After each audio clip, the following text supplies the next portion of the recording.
Welcome to Western Oregon Living. I'm your host, Sabrina Reese, and today we are here in the beautiful Henry Estates Winery in Umpqua Valley, and we are about to talk to Scott Henry himself. Very excited. Can you tell us how you got started in the history of your winery? Well, it goes back a ways, because my family's had a farm here forever. In fact, they came out right after the Civil War, developed a farm and accumulated property here. And I was raised here. I was raised on the farm and this kind of thing. But as I got older, I decided, well, maybe there was other things in the world than farming. So I decided to go to school, because I went to Oregon State University, and they had a program up there working with wine, with grapes and wine. And so I thought, well, I wonder if we could do something back here.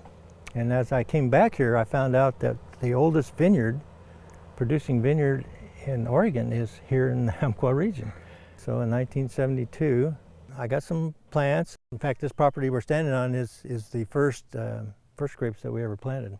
In 72, I planted the grapes. In 75, I decided, well, the only way to really find out how the grapes are doing is you got to make wine from them. So in 75, we said, well, let's build a winery. How did you develop the system to grow your grapes? Well, it took a lot of trial and error. But being an engineer, what we did was we left open a lot of different ways that we thought we could modify the vines and the crop load and all this kind of stuff to see what the effect would be on the wine. And having the winery was a real benefit, because we could try all these things and then we make wine from them. And then we do some blind tastings with people, and, well, which did you like? Well, they liked this one better. Well, then we started developing it. And so over the years, we came up with a system of growing grapes here that seemed to produce a really top-notch quality wine, winning all kinds of medals with it and everything else. Can you tell us a little bit about the grapes you're growing right now here? Yes, I can. And you know, we actually, when we started growing grapes, that was one of the kind of the unknowns, because the grape variety is pretty much conducive to the climate and the growing conditions that you're growing on. So we weren't quite sure which varieties were going to do best. So the vineyard we're standing in is kind of one of my first vineyards, was kind of my experimental row. Every 4 rows in this vineyard has a different grape variety on it. And we happen to be standing in the rows between 2 sections. And on our right here, over here, with the colored grape here is Pinot Gris.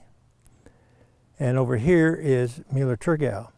We also grow Pinot Noir, and we do Chardonnay, and we do a few others. But over the years, what I've done is we just kept experimenting. Now, having 4 rows of grape here of one variety, we can pick that, we bring it in, and we can make enough wine that would be like a barrel of wine, or you know, enough wine that we can do a separate bottling and everything. And that's where you really tell. You know, you can raise the best grape in the world, but is it going to make the best wine? Not necessarily. It can be different. So we had this experimental block, and we were able to bring the grape in, make the different wines, and there's different ways to do that. And then we would sit down and blind taste them and see which is doing the best. And we gradually, throughout some varieties, we decided, well, Chardonnay wasn't for me, but Pinot Noir was, and you know what I'm saying. So we just kept developing those varieties that did really well for us, and it's worked out. What are your hours of operation? Well, we're open every day, almost. You know, there's a few exclusions, but we're open from 11 to 5. Of course, we have the winery. We have big events here at the winery. We just had one with Henry Goes Wine, which we get several thousand people here, and we have a big barbecue and all that kind of stuff. And people enjoy actually tasting the different wines with different kinds of food. You know, it's a really kind of a new experience.